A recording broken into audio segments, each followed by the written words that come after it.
May 28, 1944. Portsmouth Harbor, England. Chief Machinist's mate Robert Hendricks stands in the engine compartment of Landing Craft Vehicle Personnel number 327, his hands black with diesel fuel, his coveralls soaked through with seawater. The twin General Motors diesel engines idle with a rhythmic thump that vibrates through the steel hull. Around him, in the pre-dawn darkness, hundreds of similar craft bob in the swells, their engines coughing grey exhaust into the channel mist. Hendricks doesn't know it yet, but in 9 days, these engines will be the difference between Allied victory and catastrophic failure on the beaches of Normandy. The German coastal defenders have prepared for everything.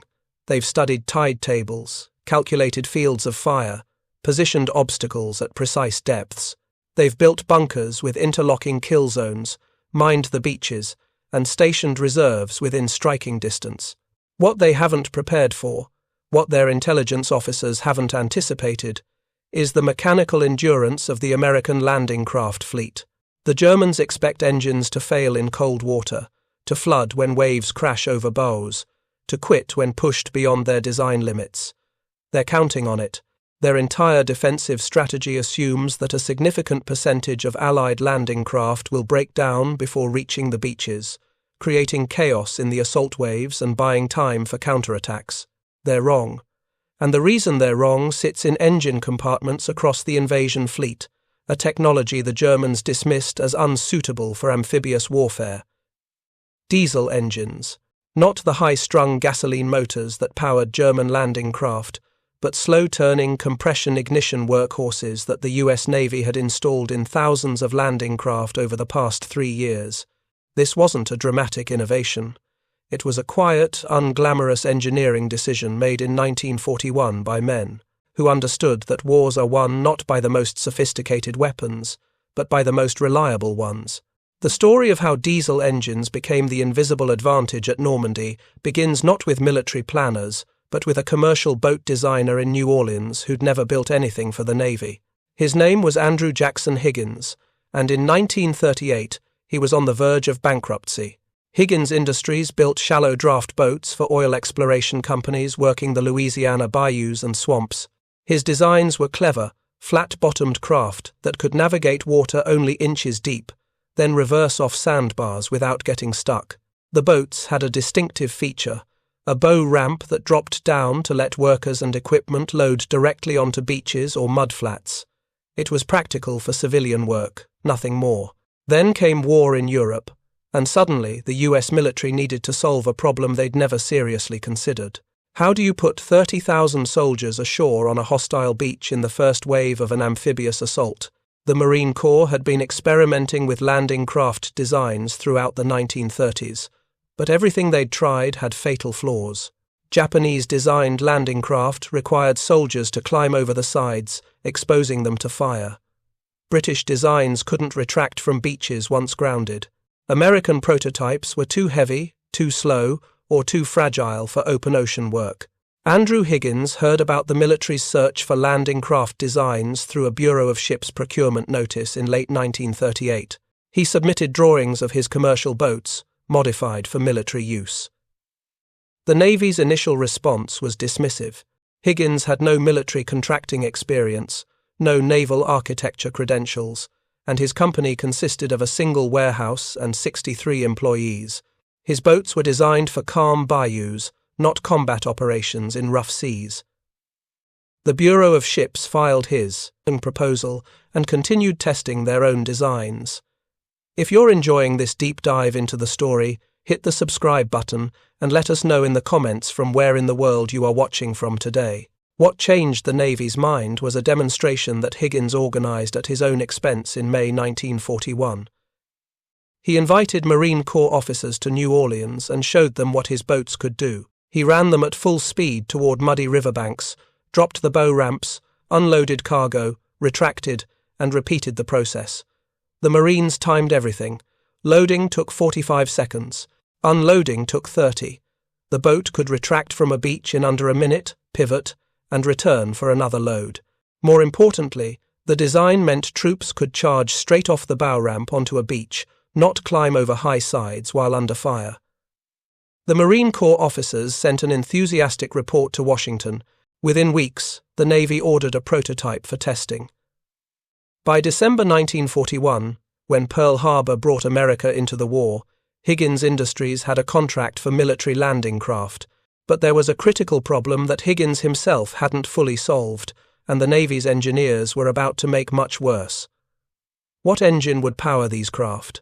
Higgins's civilian boats used gasoline engines, simple automotive-type motors that were cheap, readily available, and easy to maintain.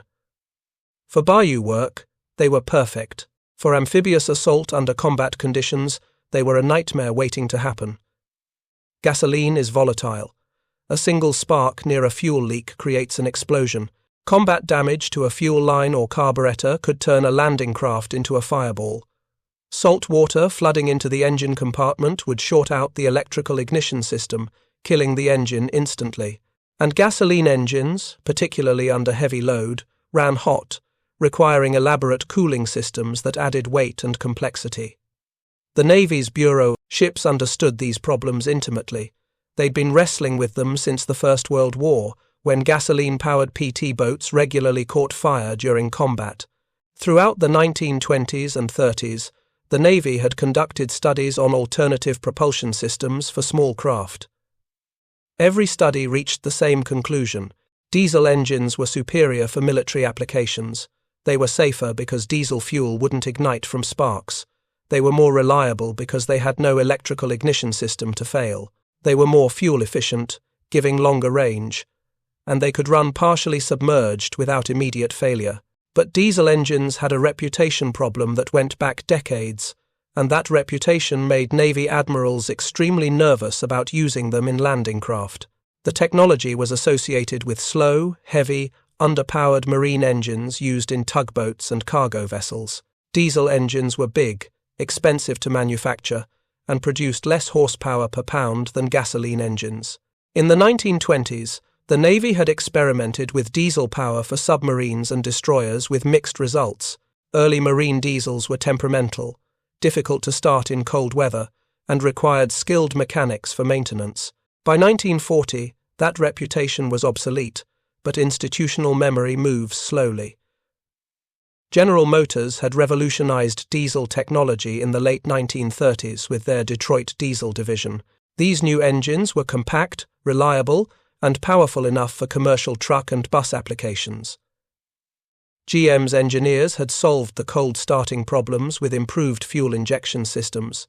They'd reduced weight through better materials and manufacturing techniques, and they'd standardized components, making maintenance straightforward.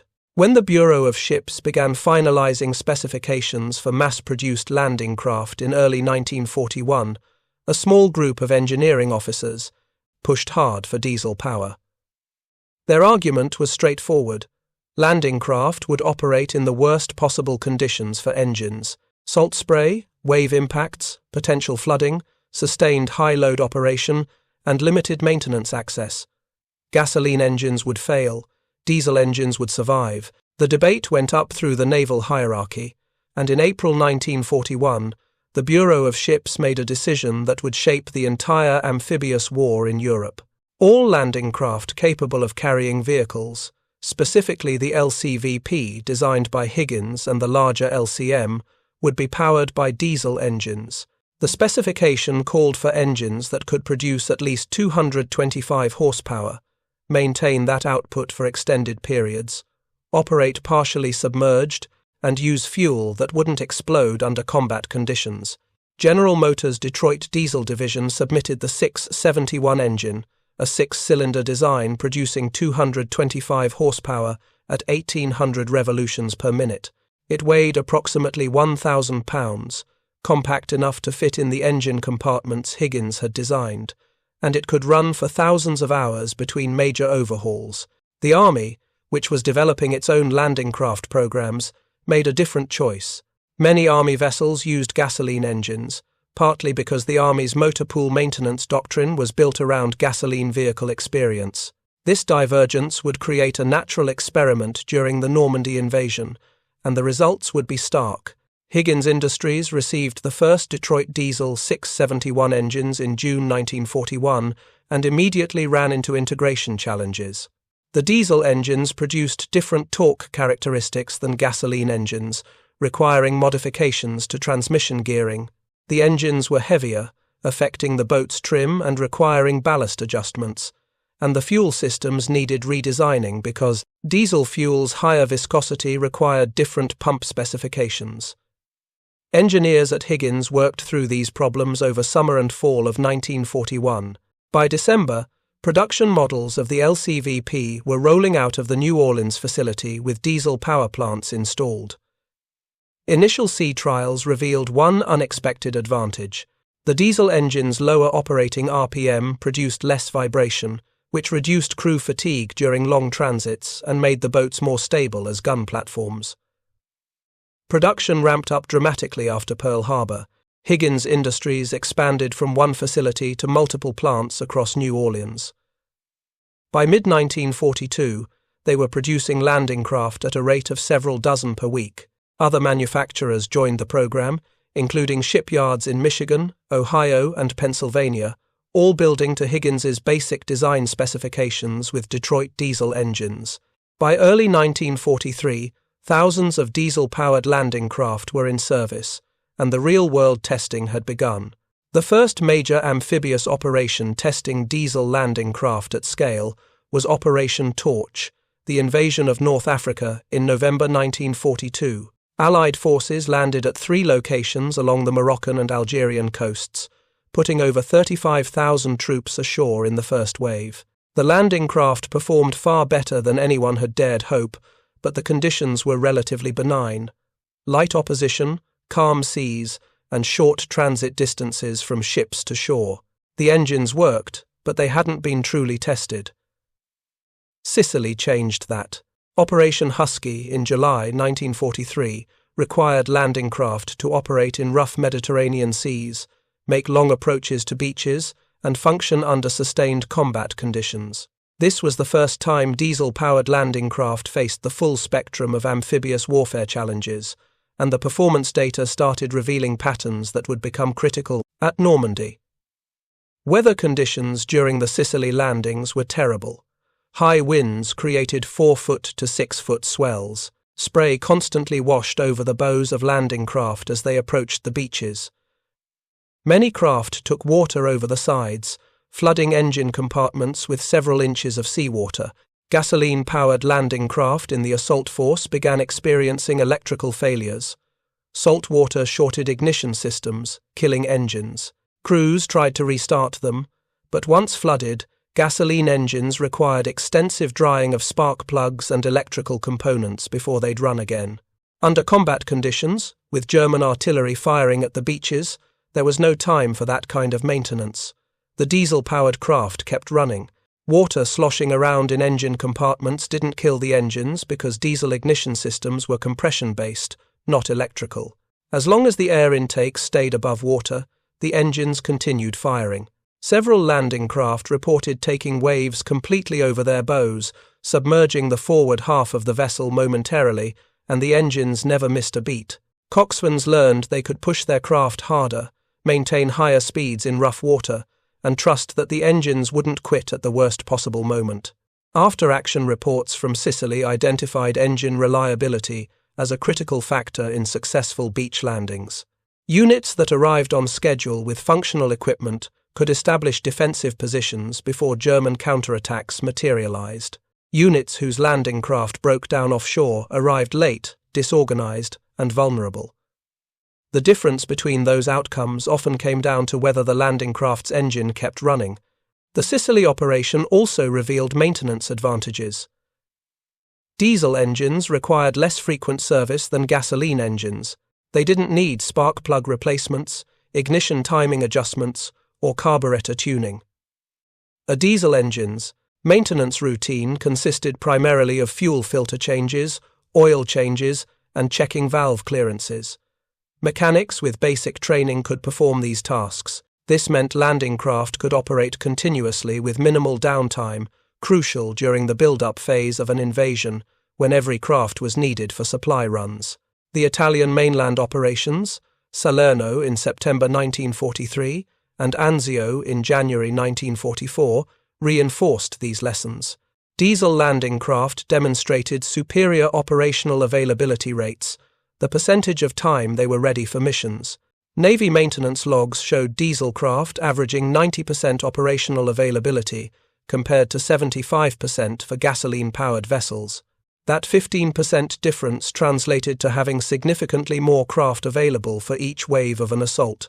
By early 1944, as planning for Operation Overlord intensified, the accumulated operational data made diesel engines' value undeniable. But the German military intelligence services evaluating Allied amphibious capabilities were looking at different data and reaching different conclusions. They knew the Allies were building landing craft in huge numbers. They knew Higgins Industries and other manufacturers were producing vessels by the thousands. What they didn't know, because their intelligence gathering focused on hull designs and armament, was the propulsion technology that made those craft so reliable. German landing craft used gasoline engines, both in their F-lighter designs and in the smaller landing boats they'd developed for Operation Sea Lion, the cancelled invasion of Britain. German naval engineers had considered diesel power, but rejected it as unnecessarily expensive and complex for small craft. Their experience with gasoline engines in calm waters like the Baltic and North Sea hadn't revealed the reliability problems that emerged in Atlantic and Mediterranean conditions. They assumed Allied landing craft faced the same limitations. This assumption shaped German defensive planning for Normandy. Field Marshal Erwin Rommel, assigned to strengthen the Atlantic wall defences in late 1943, calculated that rough weather would be Germany's ally. If the Allies attempted landings in anything other than calm seas, he believed a significant percentage of their landing craft would experience mechanical failures. Engines would quit, craft would drift off course, assault waves would arrive scattered and disorganized.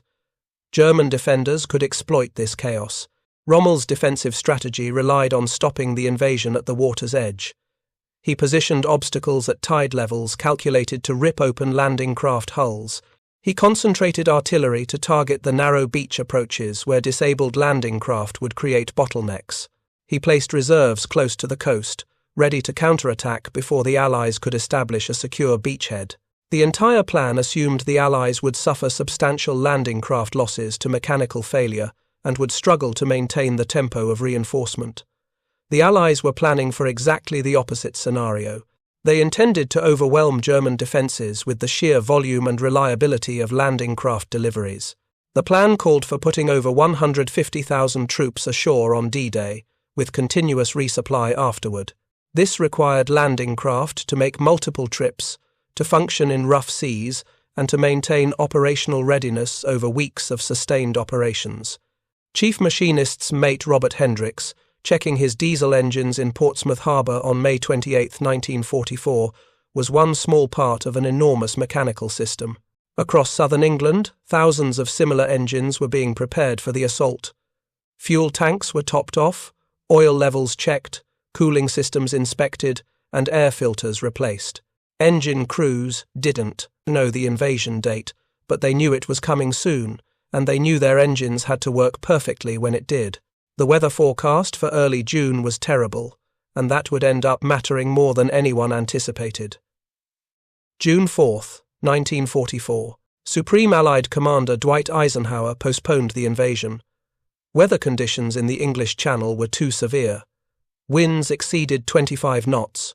Waves ran 6 feet to 8 feet. Cloud cover would prevent aerial reconnaissance and bomber support.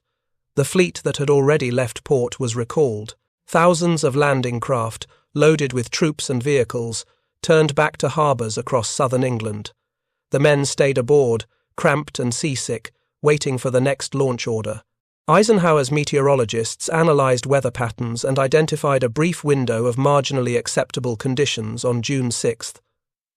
Not good conditions, barely acceptable.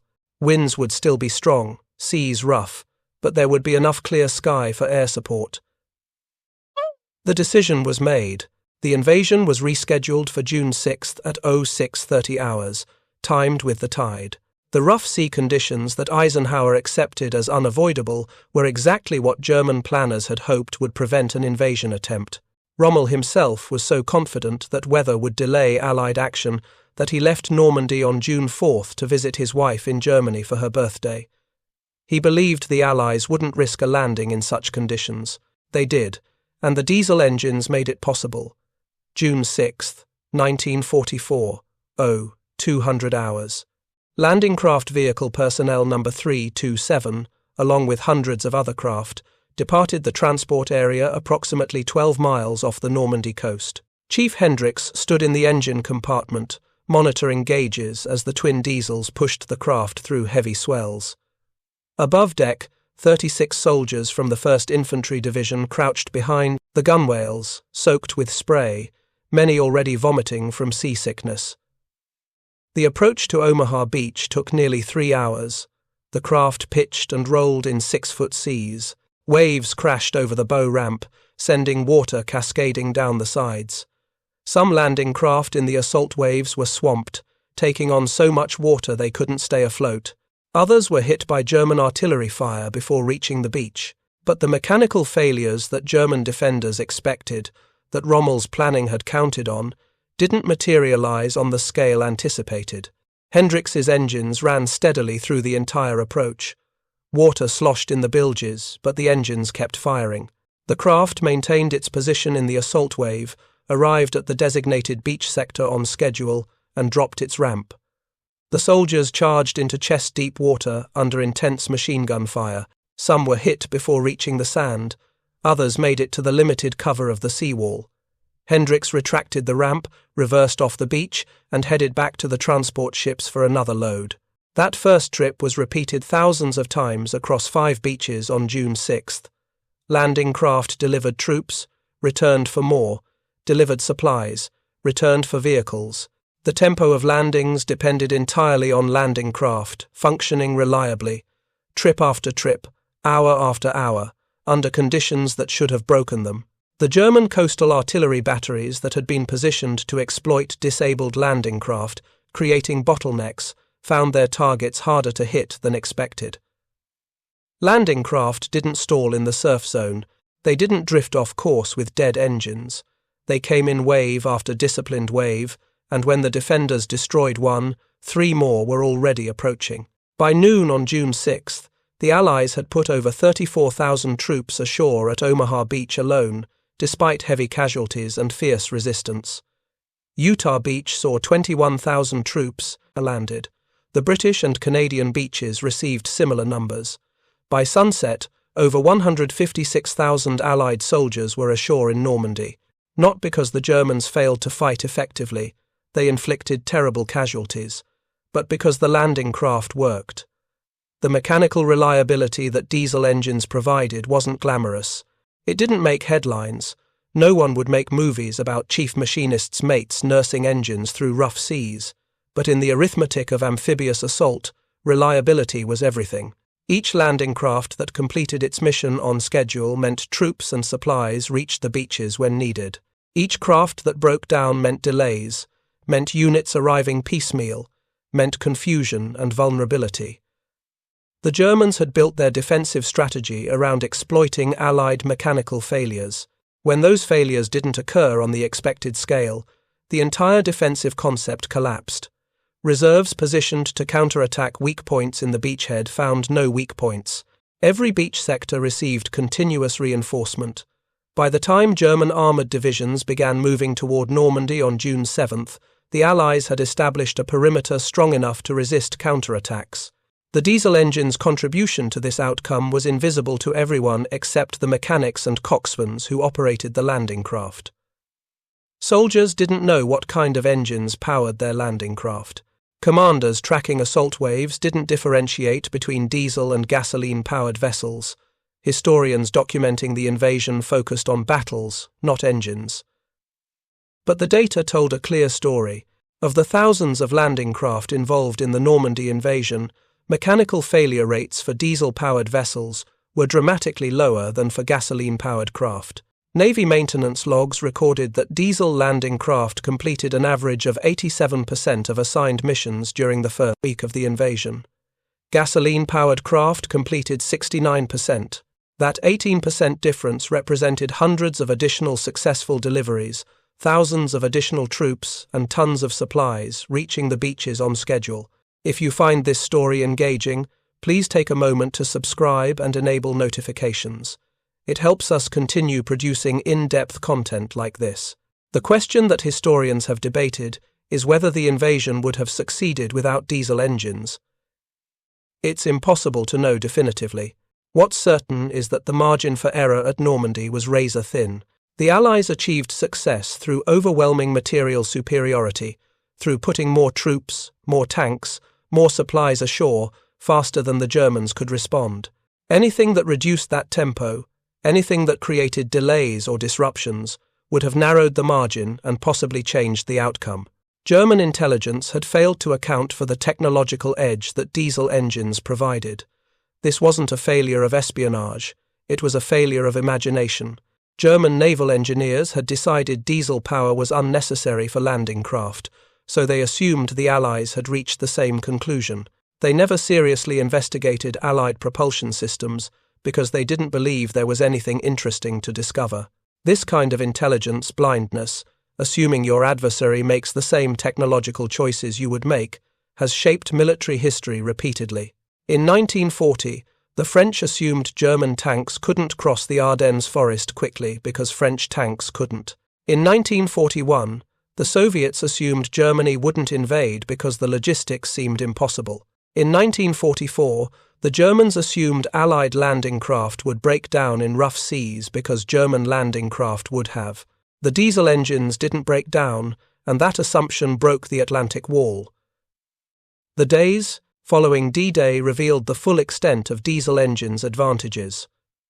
June 7th through June 12th saw the Allies racing to build up forces faster than the Germans could organize effective counterattacks. This logistics race depended entirely on landing craft, making continuous round trips between transport ships and the beaches. The craft that had survived D-Day needed to keep operating, day after day, without significant maintenance breaks. Chief Hendricks and thousands of mechanics like him worked around the clock during this period. Landing craft would beach, unload, retract, return to the transport area, load cargo or troops, and repeat the cycle. Some craft completed 8 to 10 round trips per day. The diesel engines that powered them ran for 16 to 20 hours continuously, shut down only for the minimum time required to refuel and check oil levels. This operational tempo would have been impossible with gasoline engines. The maintenance requirements alone would have grounded a significant portion of the fleet. Gasoline engines needed spark plug service every 50 hours of operation under normal conditions. Under the brutal conditions of continuous high load running in saltwater environments, that interval dropped to perhaps 25 hours. Each service took 30 to 45 minutes, assuming parts were available and mechanics weren't overwhelmed with other repairs. Diesel engines could run 300 hours between services under the same conditions. A landing craft that made the initial assault on June 6th could operate continuously through mid-June before requiring anything beyond basic fuel and oil maintenance. This endurance meant more craft remained operational, which meant more supplies reached the beaches, which meant the build-up proceeded faster than German intelligence had calculated was possible. The German 7th Army defending Normandy sent increasingly desperate reports to higher command during the week after D-Day. Allied reinforcement rates exceeded all projections. Every hour, more tanks, more artillery, more troops appeared on the beaches. German officers commanding coastal defense units reported that they couldn't destroy landing craft fast enough to slow the build-up. For every craft they hit with artillery, 5 more delivered their cargoes successfully. Field Marshal Gerd von Rundstedt, commanding German forces in Western Europe, read these reports and recognized what was happening. The Allies had solved the amphibious logistics problem. They could sustain a build-up rate that German mobile reserves couldn't match. Without being able to disrupt the landing craft flow, without the mechanical failures that German planning had assumed would create chaos, the defensive strategy had failed before the main battle even began. By June 12th, 1 week after D-Day, the Allies had put over 326,000 troops ashore in Normandy, along with 54,000 vehicles and over 100,000 tons of supplies. These numbers represented the successful completion of over 100,000 individual landing craft trips. The cumulative reliability of diesel engines across those 100,000 trips created the material superiority that made the beachhead unassailable. What's remarkable is that the diesel engine advantage wasn't a secret. German technical intelligence officers could have discovered it if they'd prioritized the question. Captured Allied landing craft in North Africa and Italy had diesel engines. German engineers could have examined them, tested them, and reported on their capabilities. Some reports were filed, noting that American craft used compression ignition engines, but these reports went into technical archives rather than reaching strategic planners. The failure was in recognizing what that choice meant operationally. German analysts saw diesel engines as a minor technical difference, not a strategic advantage. They focused on armor thickness, weapons load, and speed. They calculated how many landing craft would be needed to transport a division and how long that would take under ideal conditions. What they didn't calculate was how mechanical reliability would affect operational tempo under combat conditions over sustained periods. This oversight reflects a broader pattern in German military thinking during World War II. German engineering excellence often focused on performance characteristics, building weapons that were technically superior in specific metrics. The Tiger tank had better armor and a more powerful gun than any Allied tank. The Me-262 jet fighter was faster than any propeller aircraft. These technical advantages were real, but they came with trade-offs in reliability and production efficiency that often negated their battlefield impact. The Allies, and particularly the Americans, approached military technology differently. Performance mattered, but reliability, maintainability, and production efficiency mattered more. The Sherman tank was inferior to the Tiger in direct combat, but Shermans could be produced in huge numbers, were mechanically reliable, and could be maintained by moderately trained mechanics. When 5 Shermans faced 1 Tiger, the technical superiority of the Tiger often didn't matter. Diesel landing craft embodied this American philosophy perfectly. They weren't faster than gasoline-powered craft. They didn't carry heavier loads or have better armor. They were simply more reliable, more maintainable, and could operate continuously under conditions that would have grounded gasoline craft. In the aggregate, across thousands of craft operating over weeks, that reliability advantage became decisive. The Normandy campaign continued through the summer of 1944. The initial beachhead expanded into a full-scale invasion. Allied forces broke out from the Normandy Peninsula in late July, liberated Paris in August, and pushed toward the German border by September. Throughout this period, the logistics that sustained the advance depended on supplies flowing through the Normandy beaches. Landing craft continued their round-trip cycles, now delivering to beach depots that funneled material to forward units. Chief Hendricks' landing craft, LCVP 327, operated continuously from June 6 through August 15, 1944. Navy records show it completed over 450 individual beach landings during that period, delivering approximately 16,000 soldiers and over 800 tons of cargo. The diesel engines that powered those missions were still running on the original installation when the craft was finally pulled from service for scheduled overhaul in mid-August. The overhaul revealed what diesel endurance meant in practical terms. After 700 hours of operation under combat conditions, the engines needed new fuel injectors, new water pumps, and valve adjustments. The pistons, connecting rods, and crankshaft showed wear, but remained within tolerances. The engines were reassembled, the craft returned to service, and it continued operations through the remainder of the war in Europe. A comparative example from the same period illustrates the difference. An Army-operated LCM using gasoline engines completed 97 beach landings between June 6 and July 3 before being withdrawn for engine replacement. The gasoline engines had suffered repeated saltwater flooding damage, corroded electrical components, and piston scoring from inadequate cooling. The craft spent 12 days in a repair facility, received completely new engines, and returned to service. It then completed another 70 landings before requiring a second engine replacement in late August. Both craft delivered critical supplies and performed their missions successfully. but the diesel-powered craft was available for operations 92% of the time during the PI's critical June through August period. The gasoline craft was available 71% of the time.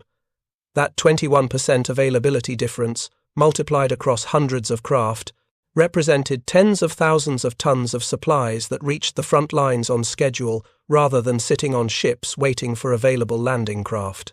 The numbers are dry, percentages and tonnages, but they translated to real battlefield consequences. Artillery units that received ammunition on schedule could provide continuous fire support. Tank units that received fuel deliveries could maintain operational tempo. Infantry units that received rations and medical supplies could sustain offensive operations.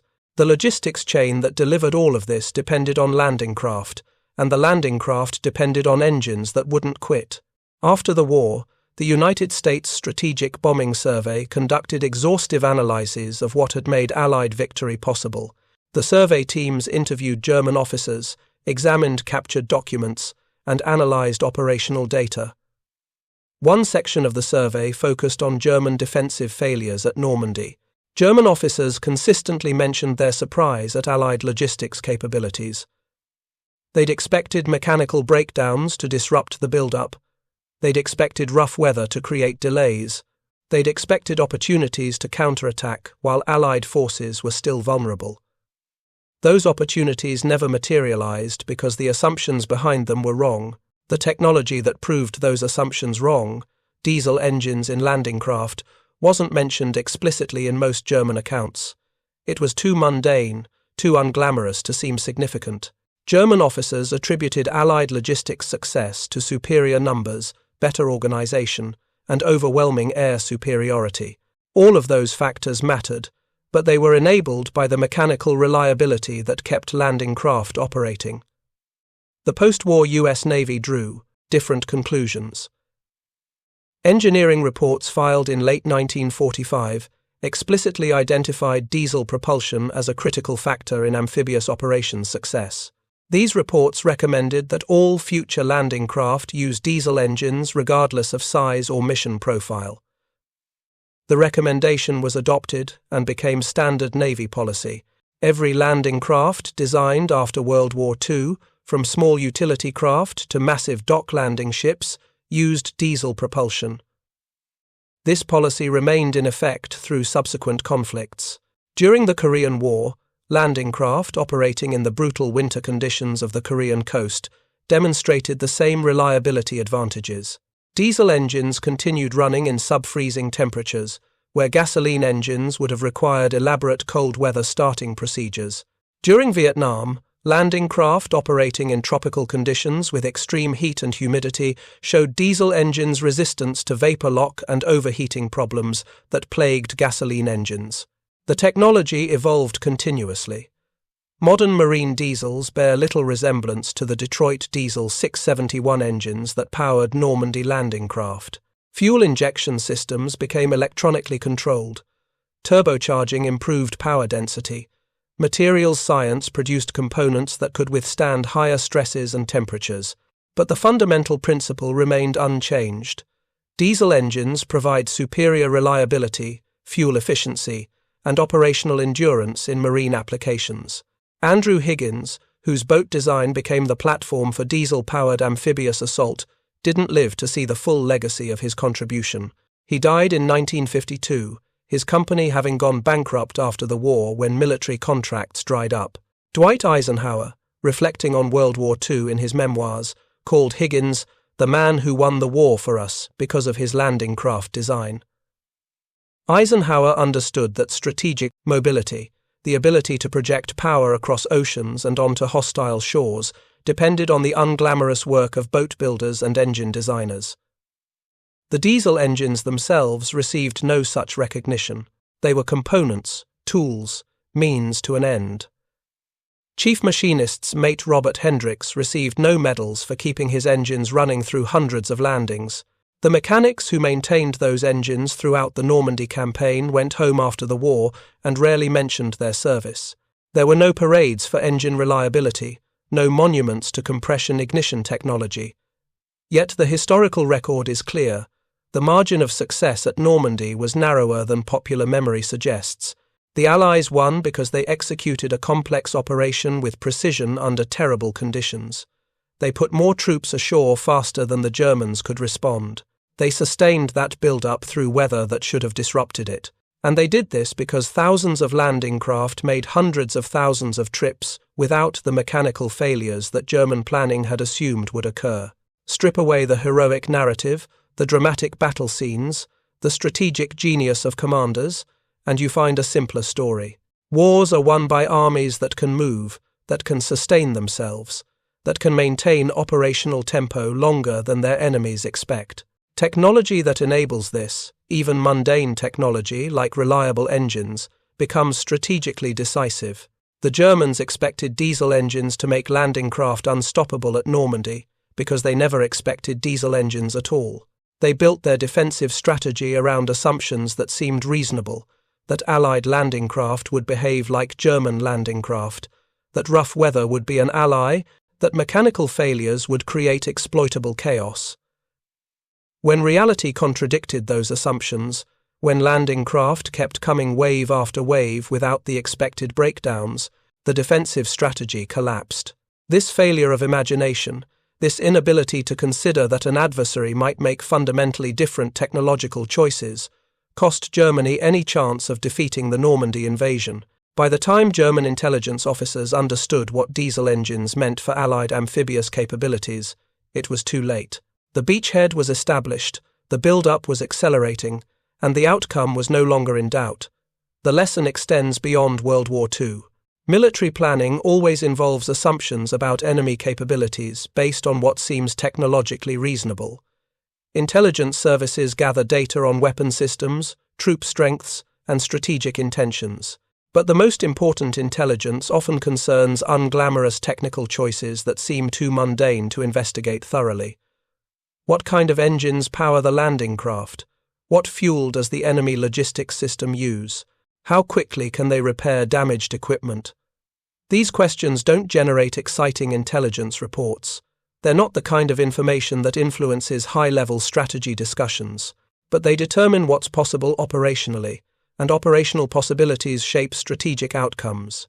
The diesel engines that the Germans never expected to encounter at Normandy didn't change the strategic balance of World War II by themselves. They were one element among many, but they were an element that German planning had completely overlooked, and that oversight contributed to the failure of the Atlantic Wall defense. Standing on the beaches of Normandy today, you can still see remnants of German fortifications, concrete bunkers pockmarked by shell impacts, rusted obstacles half buried in sand, memorial markers identifying where specific units landed. What you can't see, what's invisible in the historical landscape, is the mechanical infrastructure that made those landings possible. The engines that pushed thousands of landing craft through rough seas. The fuel systems that kept those engines running hour after hour. The maintenance procedures that kept craft operational through weeks of continuous operations. History remembers the dramatic moments, the soldiers charging up the beaches, the close combat in the bocage hedgerows, the eventual breakout and liberation. It doesn't remember the chief machinist's mates who nursed diesel engines through 3-hour approaches in 6-foot seas. It doesn't remember the Bureau of Ships Engineers who insisted on diesel propulsion in 1941 despite institutional resistance. It doesn't remember the thousands of mechanics who changed fuel filters and adjusted valve clearances in forward maintenance areas. But those invisible contributions shaped the outcome as surely as any infantry assault or armoured breakthrough. They created the reliability that German planners never anticipated, the endurance that sustained Allied logistics beyond what defensive calculations had predicted, and the operational tempo that overwhelmed German responses. The technical choice to use diesel engines in landing craft was made by engineers who understood marine propulsion systems and military operational requirements. It wasn't a glamorous decision. It didn't involve cutting-edge technology or revolutionary innovation. It was simply a matter of matching the right tool to the job and accepting the higher initial cost in exchange for long-term reliability. That calculation, made in the spring of 1941 by men whose names don't appear in history books, helped win the largest amphibious invasion in history 3 years later. German defenders at Normandy never expected diesel engines to make landing craft unstoppable because they never looked closely enough to see what made those craft reliable. They assumed similarity where there was fundamental difference. They planned for failures that never occurred at the expected scale. And when their assumptions proved wrong, when landing craft kept delivering troops and supplies through conditions that should have broken them, the Atlantic Wall couldn't hold. The modern military inherits this lesson. Amphibious operations today still depend on diesel-powered landing craft, now vastly more sophisticated, but following the same operational principles established at Normandy. The landing craft air cushion that can carry 60 tons of cargo at 40 knots runs on gas turbines, but its support craft use diesels. The new ship-to-shore connector, replacing the LCAC, uses diesels for auxiliary power. The expeditionary fast transport ships that carry Marines to crisis zones use diesel engines. The preference for diesel in amphibious warfare that began in 1941 remains doctrine 80 years later. This technological continuity reflects more than tradition. It reflects the fundamental requirements of amphibious operations that haven't changed despite dramatic advances in other areas. Landing craft still need to operate in rough seas. They still need to function after taking salt spray and wave impacts. They still need to make multiple trips without extensive maintenance. They still need to use fuel that won't explode catastrophically when damaged. Diesel engines still provide these capabilities better than any alternative. The men who made the diesel engine decision in 1941 couldn't have foreseen how long their choice would remain relevant. They were solving an immediate problem with the best available technology. That the solution proved so enduring speaks to how well they understood the core requirements. Reliability matters more than peak performance. Maintainability matters more than complexity. Fuel efficiency matters more than maximum speed. These principles guided the diesel engine choice for World War II landing craft and continue to guide military vehicle design today. Chief Machinist's mate Robert Hendricks returned home to Pennsylvania after the war. He worked as a diesel mechanic for a trucking company until he retired in 1973. He occasionally mentioned his Navy service but rarely discussed the Normandy landing specifically. Like many veterans, he didn't consider his contribution particularly noteworthy. He'd done his job, kept the engines running, and survived. The fact that thousands of soldiers reached the beaches because his engines didn't quit, that supplies flowed because landing craft remained operational, and that the invasion succeeded partly because of cumulative reliability across thousands of craft. This larger picture wasn't something he dwelt on, yet his work, and the work of thousands like him, demonstrated something profound about modern warfare. Victory doesn't always go to the most sophisticated weapons or the most brilliant tactics. It goes to the side that can sustain operations, that can maintain tempo, that can keep functioning when conditions deteriorate and stress accumulates. Technology that enables this kind of endurance becomes strategically decisive even when it seems mundane. The diesel engines at Normandy were mundane. They were commercial technology adapted for military use. They weren't secret weapons or revolutionary innovations. They were simply better suited to the mission than the gasoline engines German planners assumed the Allies would use. That assumption, small and technical and seemingly insignificant, contributed to the failure of Germany's last chance to stop the Allied invasion of Europe. Intelligence failures in warfare often involve dramatic oversights, missing an enemy's strategic intentions, or failing to detect a massive military build-up. But they also involve smaller miscalculations, assuming the enemy faces the same constraints you face, believing they'll make the same technical choices you'd make, failing to investigate mundane details that seem too boring to matter. The Germans' failure to understand Allied landing craft propulsion systems was this second type of intelligence failure. It wasn't dramatic, but it was consequential. Modern military intelligence services understand this lesson, at least in theory. Technical intelligence gathering focuses enormous resources on understanding adversary capabilities down to component-level details. What kind of engines power their helicopters? What fuel do their logistics vehicles use? How reliable are their communications systems? These questions receive serious analytical attention because history has shown repeatedly that mundane technical differences can have strategic implications. But the lesson extends beyond military applications. Any competitive endeavour where sustained performance matters more than peak performance can benefit from the Normandy diesel engine insight. In business, in sports, in any field where endurance and reliability determine outcomes, the unglamorous choice that prioritizes sustainability over sophistication often proves decisive. The competitor who can maintain 80% performance indefinitely beats the competitor who achieves 95% performance but can't sustain it. This principle seems obvious in retrospect, but it's consistently undervalued when decisions are made. Engineers designing systems emphasize performance specifications over reliability metrics. Procurement officers choose the impressive-looking option over the proven workhorse. Planners assume that everyone faces similar constraints and makes similar choices. These tendencies led German planners to assume Allied landing craft would break down like German landing craft. They lead to similar miscalculations today in different contexts. The story of diesel engines at Normandy is ultimately about seeing clearly, about understanding that the most important capabilities are often the least visible, about recognizing that assumptions deserve scrutiny, especially assumptions about adversary limitations, about valuing reliability over excitement, endurance over performance, peaks, and sustainability over sophistication. These aren't lessons that inspire dramatic narratives or heroic myths. There's no moment of triumph when a diesel engine keeps running, no climactic victory when a landing craft completes its 450th beach landing without mechanical failure. The drama is cumulative, visible only in aggregate data and long-term outcomes. Thousands of engines running when they should have failed. Hundreds of thousands of successful trips when planning had predicted widespread breakdowns. Material superiority achieved through reliability rather than technical sophistication. The Germans never expected diesel engines to make landing craft unstoppable at Normandy because they were looking for the wrong kind of advantage. They expected innovation, sophistication, secret weapons.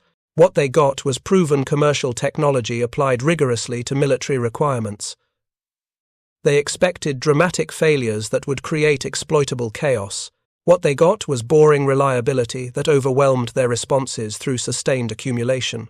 And in that gap between expectation and reality, between what German intelligence assumed and what actually happened, the Atlantic Wall fell, not because of any single dramatic breakthrough, but because landing craft kept coming, wave after wave, hour after hour, day after day, powered by engines that refused to quit when they were supposed to. That's the real story. Not heroic, not dramatic, but decisive. The kind of victory that's won in engine compartments by mechanics and coxswains, whose names history forgets but whose work history depends on. The kind of advantage that's gained through thousands of small decisions that prioritize function over form, reliability over prestige, and endurance over peak performance. The diesel engines that powered landing craft at Normandy embodied these priorities perfectly. They were the right tool for the job, chosen by engineers who understood requirements and were willing to accept higher initial costs for long-term reliability. That choice, made in the spring of 1941 by people whose names we don't remember, helped win the largest amphibious invasion in history. The Germans never expected it because they never looked. They assumed similarity, planned for failures that didn't occur, and lost because their assumptions were wrong. The lesson remains relevant. In warfare, in business, in any competitive endeavour, the most dangerous assumptions are the ones about adversary limitations that mirror your own. The most important capabilities are often the least visible, and the most decisive advantages are sometimes the most mundane. Diesel engines made landing craft unstoppable at Normandy, not through any dramatic performance advantage, but through boring, relentless reliability. They kept running when they should have failed, enabled operations that planning said were impossible, and helped win a war because nobody on the German side bothered to check what kind of engines were powering all those landing craft in the invasion fleet. That oversight cost them the Atlantic Wall, the defense of Western Europe, and ultimately the war itself. Not because diesel engines were revolutionary, but because reliability, sustained over time and multiplied across thousands of applications, becomes overwhelming. The Germans expected those engines to fail. They didn't. That simple fact changed history. Thank you for watching. For more detailed historical breakdowns, check out the other videos on your screen now, and don't forget to subscribe.